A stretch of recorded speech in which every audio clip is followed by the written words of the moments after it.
I thought you said you fixed that. Oh, sorry, my fault. Okay. We need our notes.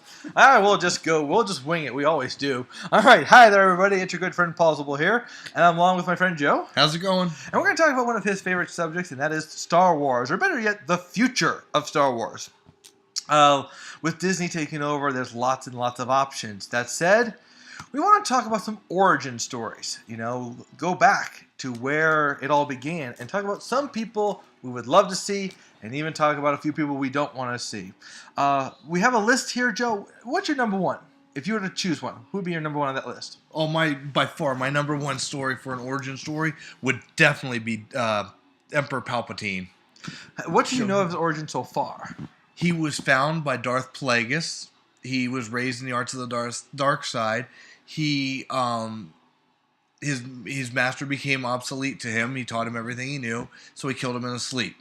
He told us the story in episode 3, but it'd be kind of nice to go back and see a young Palpatine getting trained in the arts of the dark side to make him so powerful that he could take on Yoda. Right, more of the details and stuff like that. Right. Emperor Palpatine would be nice. The one I would like to see origin of, and to be honest, his origin story has already been written in full detail. That's Han Solo.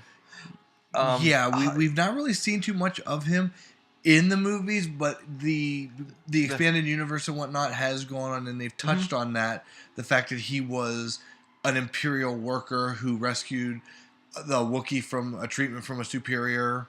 The Wookiee had just happened to be Chewbacca. Chewbacca swore his life debt to him. So we have heard kind of the story. It would be kind of cool to see it on screen. What's interesting is one thing you told me is that when Chewbacca and Han started going out together and smuggling and everything, Han really didn't want Chewbacca around at first. Yeah, he tried to dissuade him, saying that I think that the life debt really wasn't necessary and whatever.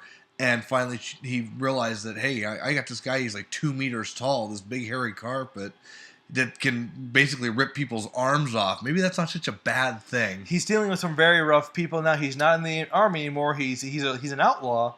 So now it's time for him to get some protection.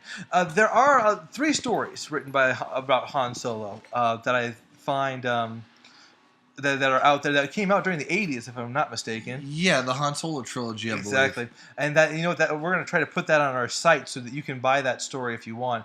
Now, the next person, I'm going to actually take one more person, and that is Princess Leia. Now, Princess Leia, to me, of all the stories, she would have the most varied, she would have the most interesting, because she has been literally with the rebellion since birth. If you saw the ending of episode 3, you saw the guy who would become her father, Bail Organa, take her in. And, he was part of the rebellion at that moment. He couldn't really strike too hard too fast, because if you did, the Empire would just crush you, Yeah, he was supporting Palpatine in public, but undermining him in private. Right. He tried to definitely turn things around.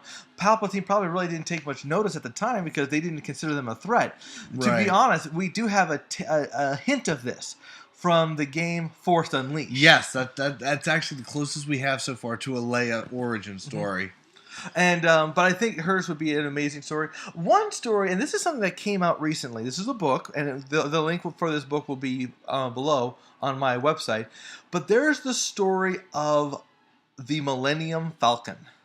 The origin of the Millennium Falcon, how it got started. And actually, it was their daughter, Han Solo and Princess Leia's daughter, who was like the star of that story. Oh, really? Jaina. Yeah, that's her. Jaina is one who she for some reason she had to research its history and everything. Well, that's kind of interesting. The book, I would love to read the book. I can't wait to get it. That said, Joe, I actually taken over. I'm sorry. We've talked about Han Solo, Princess Leia, and the Millennium Falcon. You got Senator Palpatine. Is there anyone else you would like to see an origin of? Not so much an origin, but they've already changed Boba Fett. Boba Fett was my favorite Star Wars character. I got the opportunity to meet Jeremy Bulloch, the man who played Boba Fett, at last year's Phoenix Comic-Con 2012. And we've seen his origin, how he was a clone of Jango Fett. They changed that. They actually kind of went and explained it, and they changed what they'd already done. But just seeing what happens between episode 2, when Jango Fett dies, and episode 5 when we actually start seeing Boba Fett. How he gets his armor, who trains him. Right. How he goes from the sniveling, annoying little child to the serious bounty hunter. Because Boba Fett's probably one of my favorite characters. Yeah, but that brings up a good question. And when you try to do a story, you always want to keep it interesting. You always want to do it fresh. You want to keep it in continuity, but at the same time, you want to bring up things that nobody ever thought of before.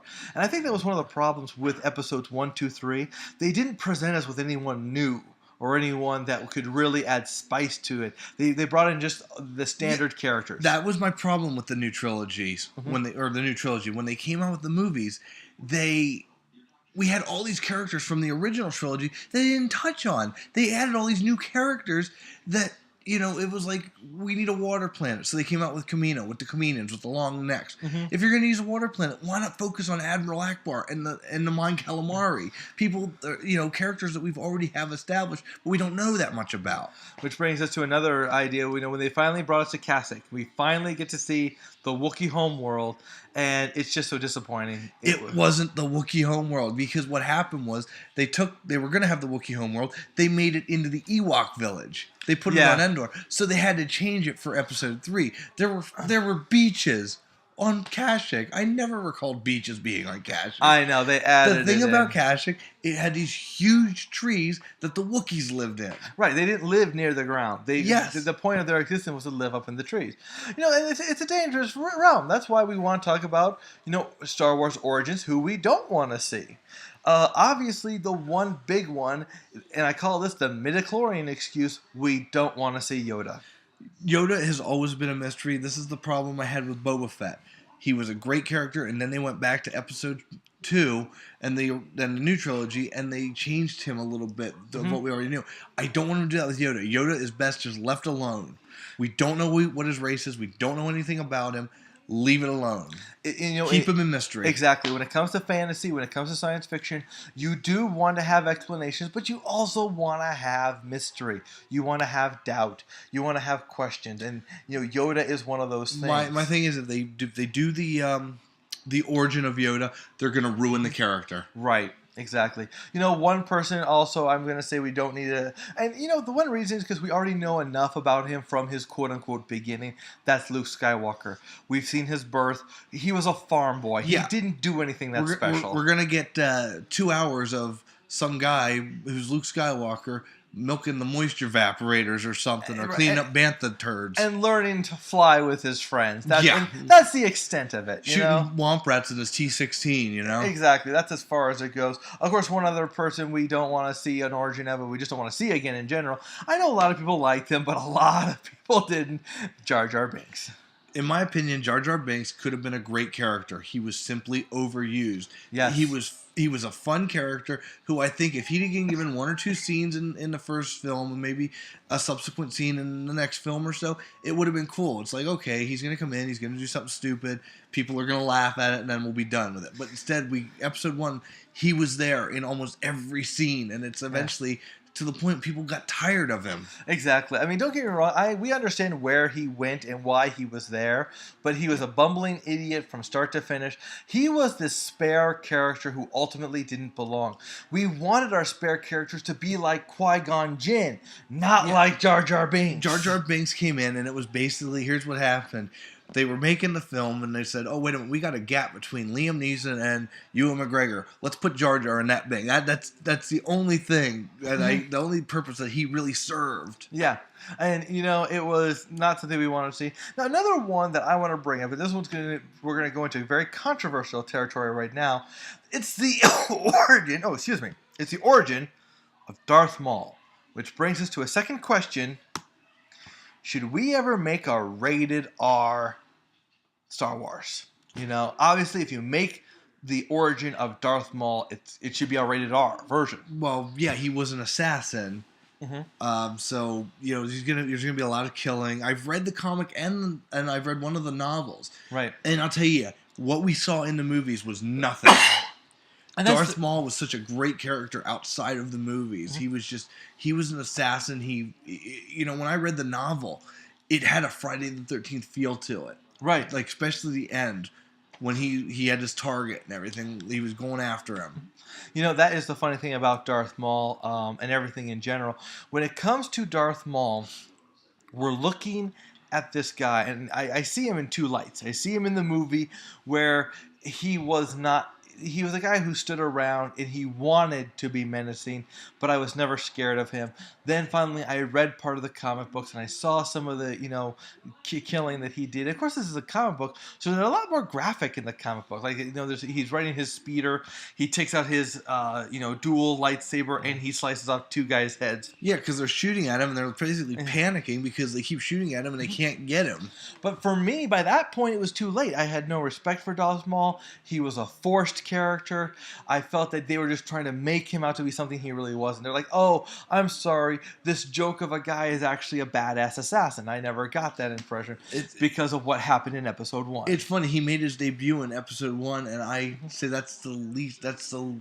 I never look at him from that movie. I always look at him from the expanded universe. I just got Clone Wars season 4 I'm starting to watch. I know he makes his return with robotic legs. Oh. So I want to see where they went with that. You know what? I have to admit, at first, you know what I really think of? I don't know if you guys ever saw this. I think of The Simpsons when I think of Darth Maul with robotic legs. On one of the Treehouse of Horrors, Homer Simpson, they do the AI. BI show is what it's called, but the AI movie where Bart is replaced. He goes into a coma. He gets replaced by this other robot. So Bart comes in, and he's coming in as a mecha, and he chops Homer in half. So now Homer has got to wear these little kitty legs. That's what I see. I bet Darth Maul looks normal. I don't think they make him look stupid, but I see him looking stupid. He looks almost like he has like the ATST chicken leg things going on. I've seen a picture of him. I don't know. I haven't seen the movie or the episode yet. I do want to see it though, and right. I'm gonna wait and hold judgment until I see it. So that brings us to the last question, Joe, and we only have a few minutes left. What do you think about rated R Star Wars? I have to be honest, I never see it happening. I don't want it to happen. But what would you think of it? Would you watch it? I'd still watch it, because it's Star Wars. But all honesty, I think where they're at right now is good enough. I think it's just at a point where I don't think it needs to go to that rated R level. Right. I think Jar Jar, and that was the mistake they made with Jar Jar. Jar Jar, they brought it back too low to the kiddie level. Yes. But they need to bring it up. I mean, because think about it. Yeah. Think about Revenge of the Sith. Yes. That body count was like in, I think, 100s or something. Well, most of them are robots, though. Yeah, well, I mean, you also Jedi. All the Jedi, yeah, or Dooku. Yes, and but I mean, the Jedi was all implied. They never showed you that much. Like you saw the swinging, but you never saw the blood splattering, and that's okay. They're shooting with lasers, so yeah, that's okay. And there's all this, taking them out and stuff like that. While we're doing this, I was just thinking another origin story that would be interesting, but at the same time, it wouldn't be good. It would not translate on film. Is Chewbacca before he was enslaved in episode 4 of Han Solo, seeing his life on Kashyyyk. Again, it wouldn't translate into films, but it would be kind of interesting to find out what he was like on Kashyyyk. I understand. I have to admit, this may sound very strange to a lot of people, but I put Chewbacca in the same boat as Luke Skywalker. However, you must remember, Wookiees live a lot longer than humans. You have to try to put Chewbacca through 900 years. Give or take on either side. Actually, Chewbacca, Wookiees only lived to be about 200 or so. Oh, okay. So he's just Yoda lived to be 900. Yeah, it's Yoda. Okay, too. Yeah, a lot of characters. Yeah, but he's very old. You know who first told me that he was that old? What? Han Solo.